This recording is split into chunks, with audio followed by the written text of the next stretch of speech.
Saludos, buenos días a todos y todas. Mi nombre es Onilla Rosado Flores, soy parte del grupo número 10 y estaré trabajando junto al compañero Héctor Roldán. En el video análisis de hoy hablaremos como tema principal sobre el Imperio Colonial Español. Discutiremos datos muy importantes para que puedan conocer del imperio a mayor profundidad. Discutiremos sobre qué era, sus características, sus etapas, su ubicación, sus manifestaciones culturales y muchas otras cosas más. Ahora sí, comencemos. ¿Cómo se le conocía a este imperio? A este imperio se le conoce de diferentes maneras, como vemos en la presentación, es también conocido como Monarquía Universal Española, Monarquía Hispánica y Monarquía Española. Así que cuando escuchen estos términos ya saben que se habla de lo mismo.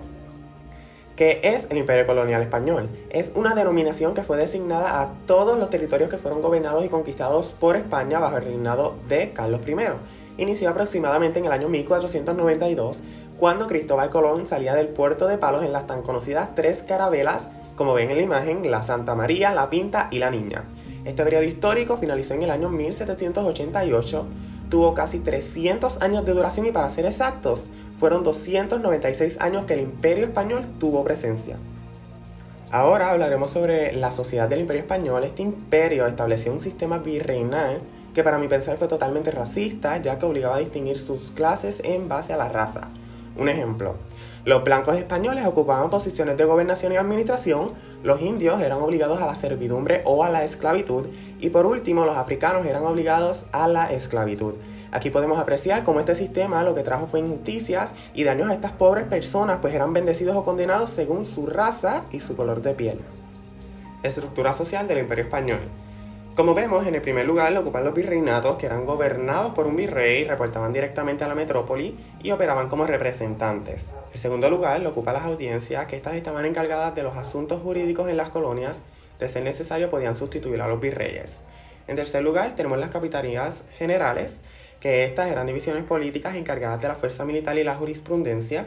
Y por último, en el cuarto lugar tenemos a los cabildos, que eran encargados del control fiscal, del control de la delincuencia y abastecimiento de las colonias. Ubicación y extensión.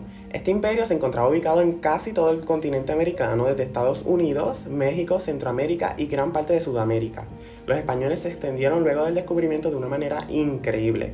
Según lectura, llegaron a comprender alrededor de 20 millones de kilómetros de territorio. Y realmente sí, es totalmente increíble todos los territorios que comprendieron este imperio. Como lo pueden ver en la foto, miren, todos los territorios sombreados fueron parte del Imperio Colonial Español. Bueno, ahora estaremos discutiendo sobre las etapas de este imperio español. En el proceso de este imperio pasaron por diferentes situaciones hasta lograr establecerse, tomar poder y fuerzas.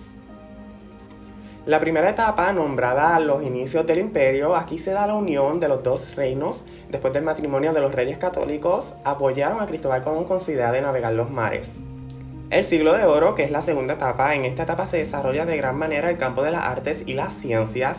Esta etapa se llama así porque en España de las Indias se consiguió una gran cantidad de oro. La dinastía de Habsburgo dejó a España en bancarrota luego de haber gastado sus riquezas. Esta etapa, que se llama de la batalla de Pavia a la paz de Habsburgo, se firmó la paz en Barcelona entre el Papa y Carlos I en el año 1959. España seguía expandiéndose, se crean leyes para proteger a los nativos de las colonias americanas, aunque no se seguían del todo. De San Quintín a Lepanto. En esta etapa lo que ocurre es que Inglaterra y España se convierten en aliados, pero España no consigue paz, pues luchó contra Francia por poder y extensión territorial. El imperio de los últimos Habsburgos españoles. En esta etapa, como el fin del dominio español, se nombra la batalla de Rocroi. Portugal logra declararse independiente, Francia logra declararse como la potencia más sustancial y España pierde también los Países Bajos. La última etapa, que es el imperio de los Borbones, potencias europeas fueron quienes decidieron el futuro de España y el equilibrio del poder. Ahora pasamos al apogeo. A pesar de todas las etapas antes mencionadas, el apogeo de este imperio fue entre el siglo XVII después de Cristo e inicios del siglo XVIII después de Cristo. En este siglo, Carlos I, rey de España, pueden verlo en la presentación, hereda la corona de Castilla, que pueden ver en la presentación también el territorio de Castilla y el escudo de Castilla. Las posesiones de Aragón también las hereda, las tierras de Habsburgo en Australia y todos los territorios de América. Se convierte en el emperador del Sacro Imperio y partícipe de una guerra con Francia, como pueden ver en las imágenes. Así que imaginen todos estos sucesos, no hay lugar a dudas para estar de acuerdo que este fue el apogeo en ese periodo. Soy Onyx, hasta aquí mi parte y les paso a mi compañero Héctor que le va a seguir hablando sobre el Imperio Español. ¿Qué crisis comenzó la caída del Imperio Español? Los primeros síntomas de la decadencia del Imperio Español se dieron durante el siglo XVI debido a la insurrección en los Países Bajos que afectaron la política del país en el Mediterráneo. También, como parte de la crisis que vivía el Imperio Español era la invasión de los piratas en el país, lo que afectó grandemente a la economía a causa de los constantes robos, destacando que actualmente en pleno siglo XXI continúa ocurriendo. ¿Cuáles fueron esas causas de la crisis? El Imperio Español realizó una reforma borbónica que buscaba mejorar la relación entre el gobierno español y sus colonias, pero entre las varias leyes que afectaron a su imperio están las leyes comerciales, que disminuían en cierta parte la posesión del gobierno español que se logró cuando la vieja España incursaba el monopolio, que era lo que mantenía a los países poderosos en esa época. Medidas como esta establecieron un libre comercio entre España y las colonias, lo que a muchos ciudadanos españoles les molestó. También, otra de las causas a esta crisis que vivieron fue que los comerciantes del puerto de Cádiz se negaban a la construcción de la expansión del puerto, lo que iba a facilitar el comercio entre el imperio, pero de igual manera hizo que su economía se concentrara en la agricultura y la ganadería, mientras que luego llegó la invasión francesa a España, la guerra de Cartagena de Indias, el enfrentamiento de España y Portugal y la guerra más conocida del imperio europeo, la guerra de los 7 años, lo que influyó en una definitiva caída del imperio. Luego de una época bastante difícil y el surgimiento de la Revolución Francesa, se crearon movimientos independentistas dentro de sus colonias debido al descontento con el gobierno y también por el crecimiento económico autónomo dentro de sus propios gobiernos como colonia. Como cualquier crisis, trae consecuencias. Cuando comienza una crisis políticamente en cualquier gobierno, lo primero que sale afectado es la economía. ¿Por qué la economía? Porque durante esos tiempos de crisis hubo gastos en la guerra, el reino hipotecó tierras y comprometió grandemente la economía del reino español, lo que los llevó a declararse en bancarrota. ¿Realmente el reino español sufrió daños severos en la economía? Sí, a pesar de que el Imperio Español era uno de los países más poderosos y extensos del mundo entero, dependía mayormente de las colonias, lo que causó que en medio de las tensiones sociales y políticas tuvieron un gran efecto en las crisis. De igual manera, para que la economía influyera, el Imperio Español dependía del trabajo forzado con los empleados asalariados y esclavos, también por la extracción de piedras preciosas dentro de las minas que había a través del continente americano. También, como parte de su desarrollo económico, se encontraba realizar la agricultura y la ganadería, pero al gobierno hipotecar sus terrenos se vieron afectados igual o peor antes, durante y después de la reforma borbónica. Sin embargo, aunque los efectos de la reforma se vieron en la segunda mitad del siglo XVI, toda la crisis económica fue por los movimientos que hizo el reinado para demostrarle a otros países lo poderosos que eran con poca producción y muchas propiedades. ¿Qué se vio afectado en el Imperio Español debido a la economía? Su organización política, el ejército, su desarrollo como imperio y sus propiedades colonizadas y no colonizadas. Cuando hablamos de guerra, ¿en qué pensamos?